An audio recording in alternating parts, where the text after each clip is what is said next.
Eu falo assim, Sorriso, eu tenho que agradecer muito Sorriso, porque Sorriso eu cheguei lá com a mala nas costas, em cima do caminhão, tudo certinho, e acabou que fui trabalhar numa empresa do ramo agrícola e eu fui muito bem recebido. Eu nasci em 28 de dezembro de 1967, no município de Cianorte, no Paraná. Dentro do município tem uma cidade chamada Vidigal, que é um distrito de Cianorte. Meu pai trabalhava numa fazenda do Luciano Jacobi. Lá, eu nasci lá no sítio. Meu pai trabalhava logo depois com parceria de... Uns falam parte de lucro, outros falam meieiro, né? Cada região fala de um jeito. Quando você tem um sítio de café, aí a pessoa contrata uma pessoa para ser meieiro, para tocar e desenvolver a cultura e dividir a produção, né? Era assim que funcionava na época lá. Nós desde 7 anos de idade já ajudava o pai na lavoura, que era comum, né? Naquela época lá, somos eu mais 3 irmãos, era comum. A parte do plantio de café, você fazia umas covas, e pegava a muda do café, tirava um saquinho que ele tinha preto e plantava a muda e ali. E aí com o tempo depois ia adubar e tal, assim era um plantio manual. Aí os tratos culturais nessa cultura do café, ele era com enxada, manual mesmo. E teve uma época um pouco mais tarde que daí fazia com um animal, tracionado por um animal, um cavalo, uma mula, e aí a gente chama de arado, você pega 2 cabos assim, e ele tem tipo uma chapa assim, que ele vai rasgando o solo assim, então ele vai acabando matando as ervas daninhas, né? Então assim que era feito. Aí a parte, quando o café já estava com produção, aí a gente fazia o processo de ruar café, que é tirar toda aquela palha debaixo do pé de café, limpar bem, para daí quando o café madurar, fica bem madurinho, você pega haste por haste e chama de derriçar café. Aí você derriça o café e ele cai todo no chão. Aí você tem um equipamento que é igual uma enxada, mas é um rastelo, que ele é grande assim, tem umas argolinhas assim. E aí você vai rastela aquele café tudo para fora, aí você bate folha, que a gente fala, tira aquele excesso de folha e faz os montinhos. Daí o próximo processo é você pega esse monte na peneira, você coa o excesso de terra e abana ele para sair o excesso de folha.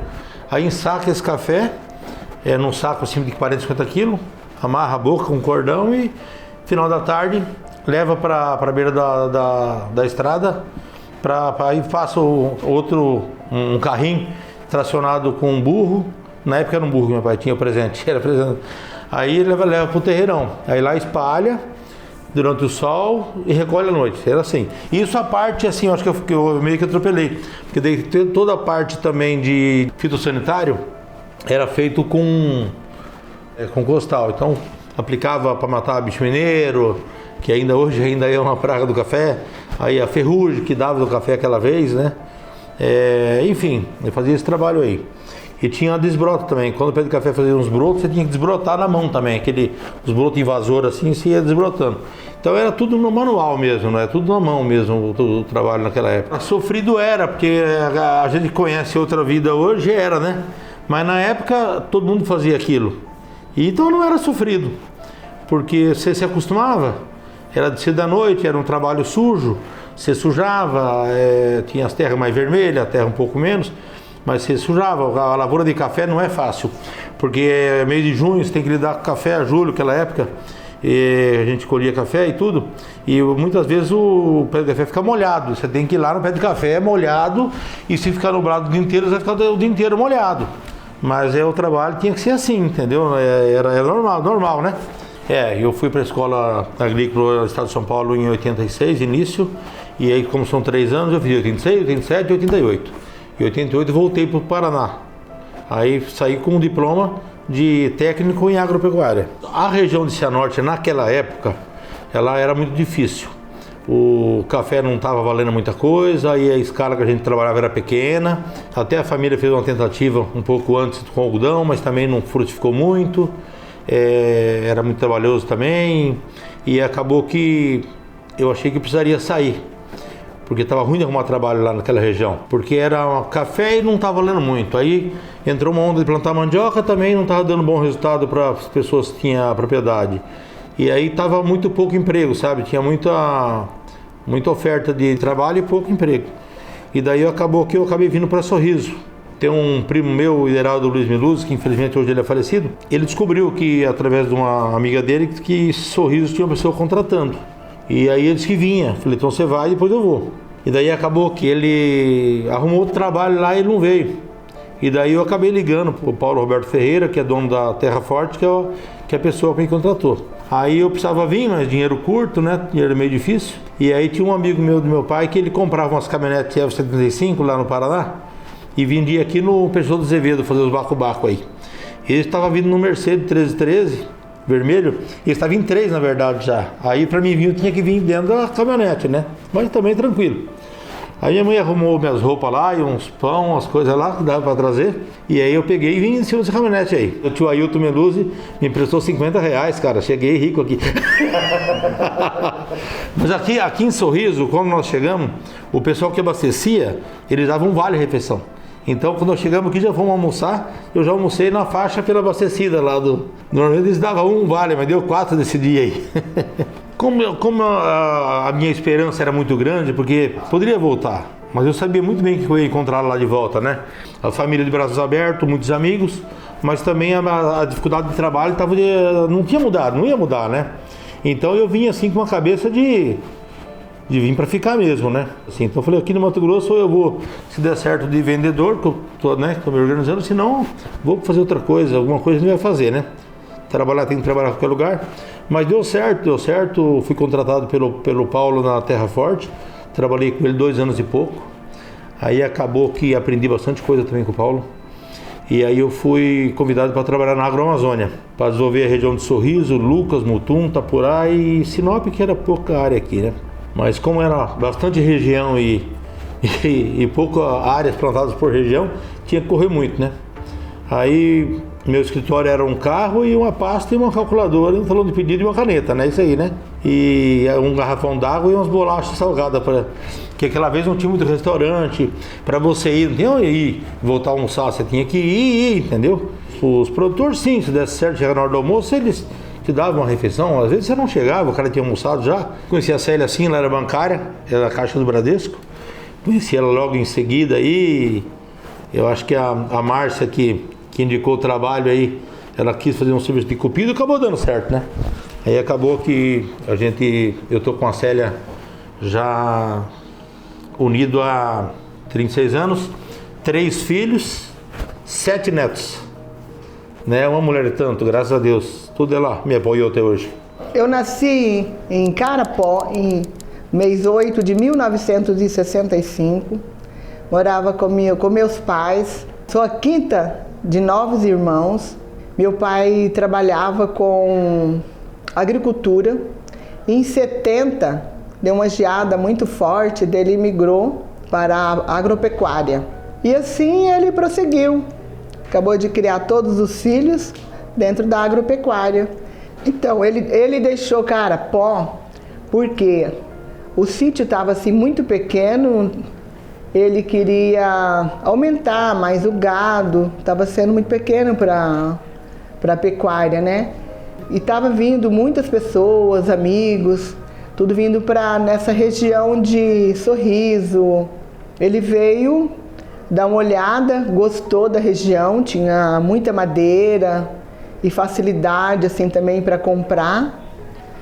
E ele veio em 1985, deu tudo certo, vendeu em Carapó e investiu em Sorriso. Eu vim 2 anos depois. Eu fiquei em Dourados, quando meu pai veio embora para o Mato Grosso.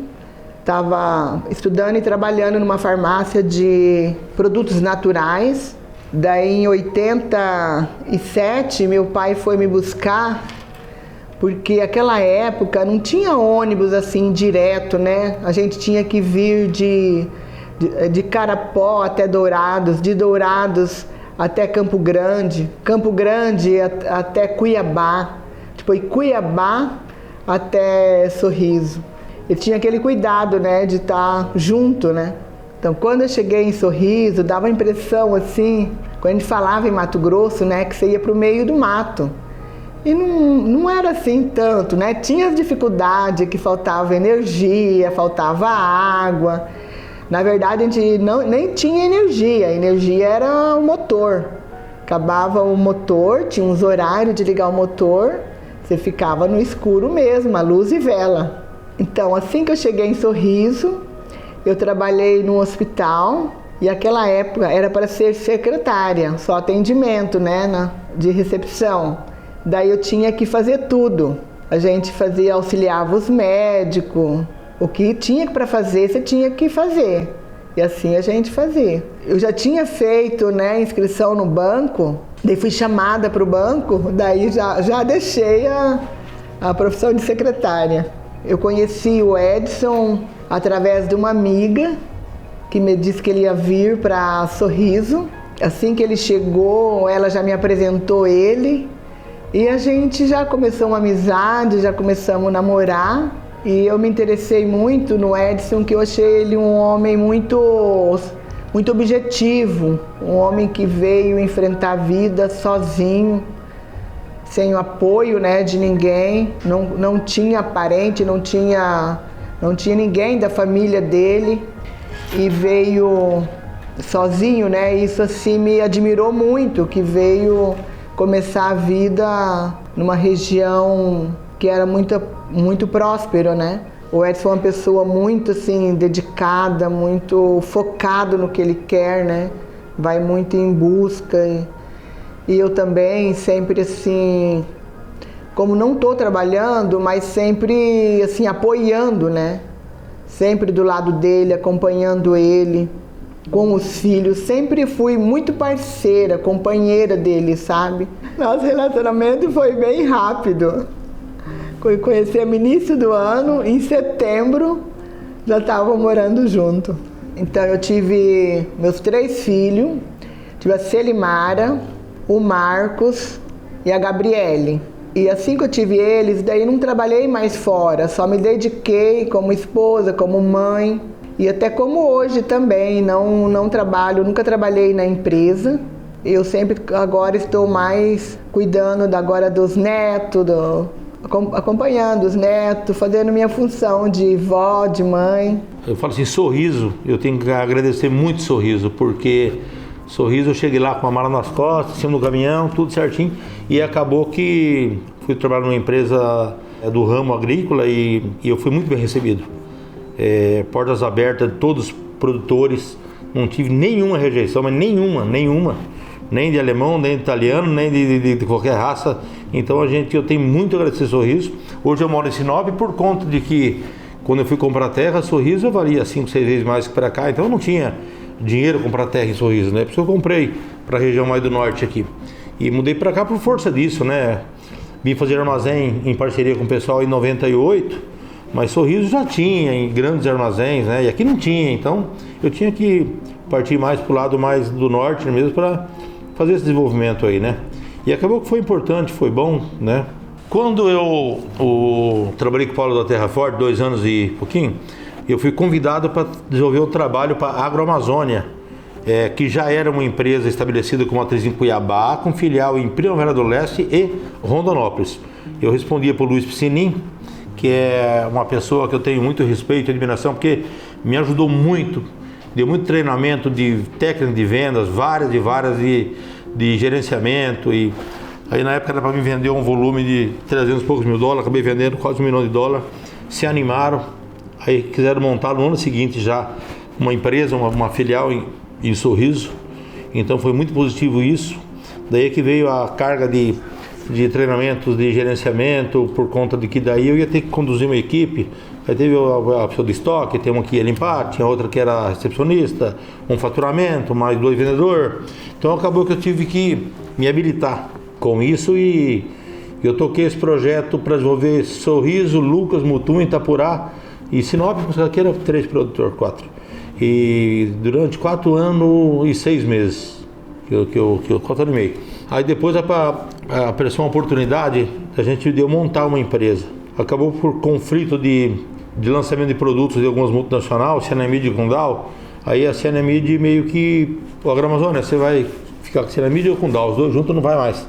E aí nós fomos convidados, eu e o Anjo Mauro Neto foi convidado para a gente abrir uma distribuição da Dow.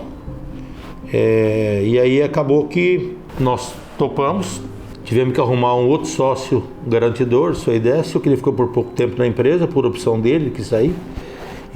Mas a empresa foi um sucesso na época, né?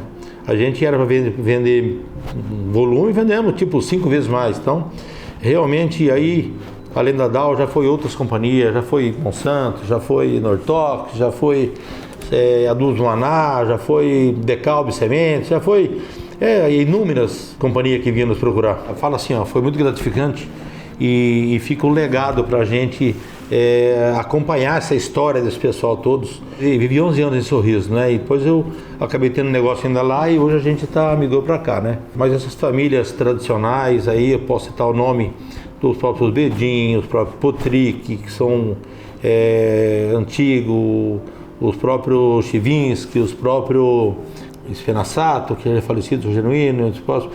Gente, foi enumerar aqui os Martelli, enumerar aqui né? Muita gente começou pequeno, mas esses caras não estavam para brincadeira.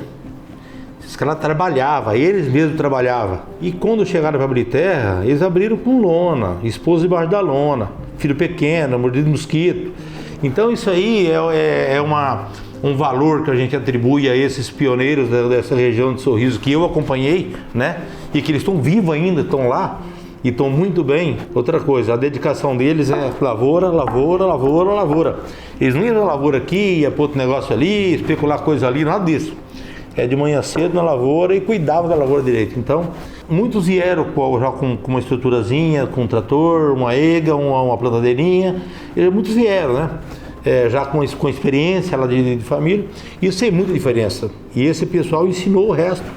Porque não aprende que não quer. Você está vendo o cara fazer, é só fazer igual, né? Hoje o Grupo Melose nós estamos com um plantio de soja e arroz de 10.500 hectares. A segunda safra nós vamos com 9.300 hectares, onde arroz não vai segunda safra, vai preparação com rosense. Nós estamos com uma empresa de nutrição animal que está prevista esse ano para 60 milhões de faturamento. O grupo na agricultura vai faturar uns 150 milhões. Então o Grupo Melose hoje tem uma transportadora de 28 caminhões que atende basicamente o grupo, entregar a nutrição animal dentro das propriedades dos pecuaristas e alguns rodotrens para buscar calcário, entregar aqui na Impasa, fazer essa correria da propriedade rural aí. Eu tenho uma área de pecuária que também não fatura muito, que é uma fazenda lá em Itabaporã, só de pecuária, 2.250 hectares. Aí nós temos alguns imóveis urbanos na cidade, né? Eu tenho ali do lado da margem, perto do campo, 98 hectares, que está para lotear. Nós estamos com um projeto com os amigos aqui, onde é o Guizone Centro de Eventos e a Ricardo da Natureza, que era outro centro de eventos, a gente trouxe 10 alqueires.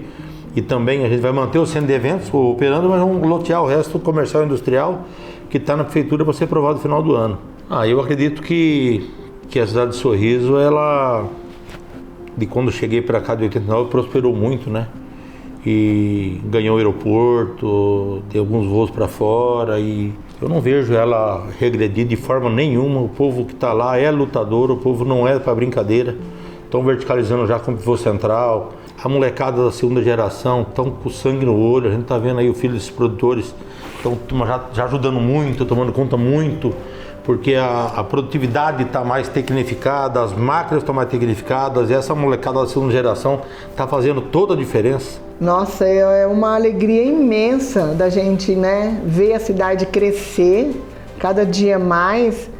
A gente fica assim muito feliz, muito realizado na vida também, de os nossos negócios deram certo e crescemos junto assim com a cidade, né? A cidade só expandindo, né? Nunca imaginava, sabe, que ia ser assim tão rápido, né? Só vejo o Sorriso com cada dia mais sucesso, mais grande, mais imponência e totalmente merecido pelo povo que está fazendo isso lá.